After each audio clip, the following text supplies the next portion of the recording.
শ্রমিক এবং কর্মজীবী মানুষ শুধু শ্রমিক না, শ্রমিকদের বাইরে শ্রমিকের একটা সংজ্ঞা আছে, আবার কর্মজীবীরও আলাদা একটা সংজ্ঞা আছে। এই সকল পর্যায়ের মানুষ বিভিন্ন ক্ষেত্রে তারা নির্যাতিত এবং তাদের ন্যায্য অধিকার থেকে তারা বঞ্চিত।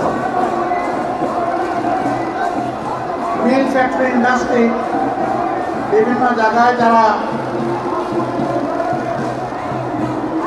উদ্যোক্তা তারা বিভিন্নভাবে তাদের সহকর্মী শ্রমিক এবং কর্মচারীদেরকে তারা উপযুক্ত মূল্যায়ন করেন না, তাদের শ্রমের মর্যাদা দেন না, কর্ম পরিবেশ নিশ্চিত করেন না।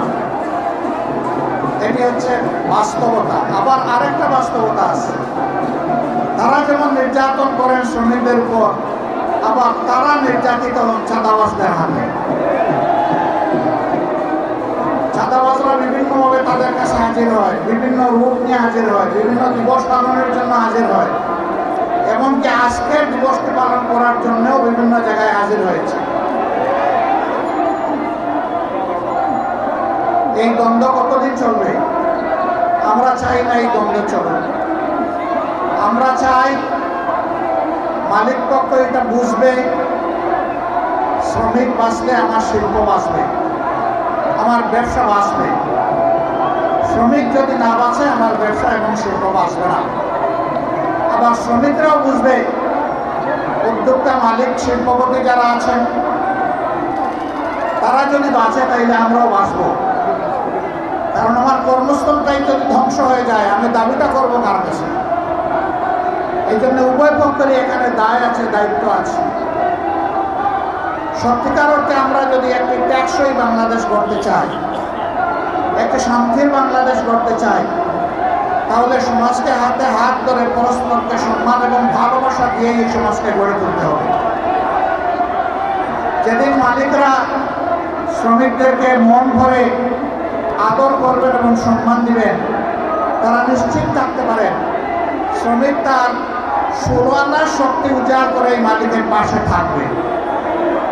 আর শ্রমিক যতদিন পর্যন্ত অনুভব করবে যে আমার মালিক তো আমাকে মানুষই মনে করে না, আপনি ধরে নেবেন সেও আপনার শিল্পের সংরক্ষণের দায়িত্বও কিছু মনে করবে না।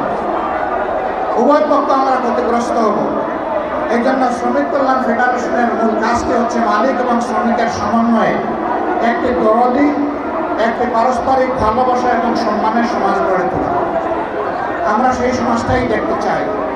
বাংলাদেশের কর্ম উপযোগী 70% মানুষ হচ্ছেন তারা কর্মজীবী, তারা শ্রমজীবী। 70% মানুষকে উপেক্ষা করে কোনো সমাজ সামনের দিকে এগিয়ে যেতে পারবে না। এই যে কাঙ্ক্ষিত সমাজ আমরা যেটা চাই, যে সকলের সমন্বয়ে সহযোগিতায় পারস্পরিক বোঝাপড়ায় সম্মান এবং ভালোবাসার ভিত্তিতে আমরা একটা টেকসই সমাজ গড়ব, সেই সমাজ আল্লাহর কসম আল্লাহর আইন ছাড়া কোনো কিছু দিয়েই গড়া সম্ভব নয়। এটা দুনিয়ার প্রমাণিত সত্য।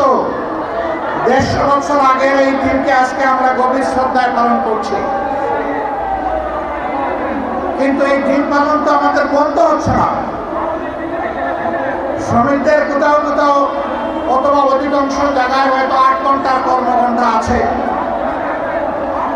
কিন্তু 8 ঘন্টায় তাদের হাতে যে স্যালারি, যে বেতন, যে ভাতা তুলে দেওয়া হয়, এ দিয়ে তার নুন আনতে পান্তাও ঘুরায় না, এইটুকুও সারতে পারে না। তাই বাধ্য হয়ে এক জায়গায় করে 8 ঘন্টা কাজ, আরেক জায়গায় গিয়ে করে 8 ঘন্টা কাজ। সে তো মেশিন নয় রে ভাই, সে তো একটা মানুষ, তারও একটা শরীর আমার মতো আছে, তারও কাজের চাপে ক্লান্তি আসে, তারও বিশ্রামের প্রয়োজন হয়, তারও পরিবারকে সময় দিতে হয়, কিন্তু তাদের জীবনটা অনেকটা অমানবিক জীবন। আমরা এই অমানবিক জীবনের অবসান ঘটাতে চাই এবং এই অমানবিক জীবনের অবসান তখনই ঘটবে যখন সত্যিকারে আমরা সবাই মিলে মানুষকে মানুষ হিসাবে গণ্য করবো এবং সম্মান দেব। মিল কারখানা, ফ্যাক্টরি ইন্ডাস্ট্রিতে বেশিরভাগ জায়গায় ছোট্ট হলেও পুরুষদের জন্য এখন নামাজের ব্যবস্থা রাখা হয়, কিন্তু পুরুষদের পাশাপাশি এখন আমাদের নারীরাও কাজ করেন, মায়েরা, বোনেরা, কন্যারা কাজ করেন। তাদের জন্য ওই ধরনের নামাজের কোনো ব্যবস্থা রাখা হয় না। তারাও তো নামাজ পড়তে চায়। যারা নামাজ পড়তে চায় তাদেরকে আমি মালিক পক্ষের কাছে বিনীত অনুরোধ করব, মেহরবানি করে তাদের ইবাদত পালনের আপনারা অংশীদার হন, এই সম্মানটুকু দেখান, তাদেরকে উপযুক্ত জায়গা তৈরি করে দিন। তারা যেন স্বাচ্ছন্দ্যে সেখানে গিয়ে ওয়াক্তের নামাজটা প্রশান্তির সাথে আদায় করতে পারে।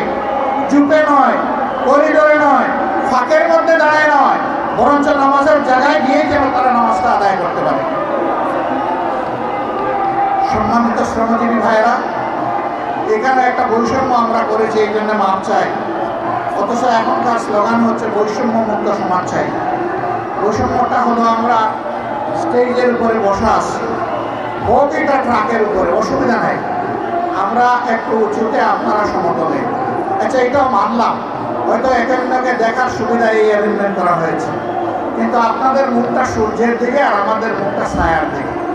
কষ্টটা আপনাদের বেশি হচ্ছে, দীর্ঘক্ষণ ধরে আপনারা বসে আছেন। এখানে হয়তো বা আয়োজকদের এর বাইরে কিছু করার ছিল না। এই অনিচ্ছাকৃত যে বৈষম্য, আশা করি আল্লাহ তাআলা আমাদের ক্ষমা করবেন, আপনারাও ক্ষমা করে দেবেন। শ্রমিকদের প্রতি আমার একটু ভালোবাসা, অন্যরকম অনুভূতি আছে। আমি বিশ্বাস করি, অন্তর থেকে বিশ্বাস করি, শ্রমিকরা রক্ত পানি করা, ঘাম জড়িয়ে যে অর্থ জোগাড় করে, এটা হালাল। সুতরাং তাদের গায়ের ঘামটা আমার কাছে আতরের মতো। আমি যখন কোথাও কোনো শ্রমিকের সংস্পর্শে যাই, কেউ কেউ তাদেরকে হাত মেলানো থেকে বিরত রাখতে চায়, আমি টান দিয়ে বলি, আসো ভাই, তোমার সাথে একটু বুক মিলাই, কারণ তোমার বুকের ঘামটা আমার জন্য আতর, সুগন্ধি, সৌভাগ্যের কারণ, তোমার রুচি হালাল। আল্লাহর হাবিব বলেছেন, ওই সমস্ত গরিব দুঃখী মেহনতি মানুষ সচ্ছল মানুষদের চাইতে 500 বছর আগে আল্লাহর জান্নাতে প্রবেশ করবে। আমি কেন তাদেরকে সম্মান করব না, কেন শ্রদ্ধা করব না, কেন ভালোবাসবো না? অবশ্যই আমাদেরকে ভালোবাসতে হবে। আজকের এই স্টেজটা মাশাআল্লাহ শ্রমিকদের দখলে। আমি তো আছি আপনাদের রুহানি সহকর্মী, কিন্তু একদম জিসমানি সহকর্মী হচ্ছেন সেক্রেটারি জেনারেল জামাতে ইসলামী। তিনি শ্রমিক কল্যাণ ফেডারেশনের কেন্দ্রীয় সভাপতি ছিলেন। এরপরে বসে আছেন আমাদের নায়েবে আমিরদের মধ্যে যিনি বয়সে জ্যেষ্ঠ, জনাব অধ্যাপক মুজিবুর রহমান সাহেব, তিনিও আপনাদের কেন্দ্রীয় সভাপতি ছিলেন। এরপরে আরেক নায়েবে আমির, তিনি বর্তমান কেন্দ্রীয় সভাপতি। একজন মাত্র নায়েবে আমির বাকি আছে, ডক্টর সৈয়দ আব্দুল্লাহ মোহাম্মদ তাহের।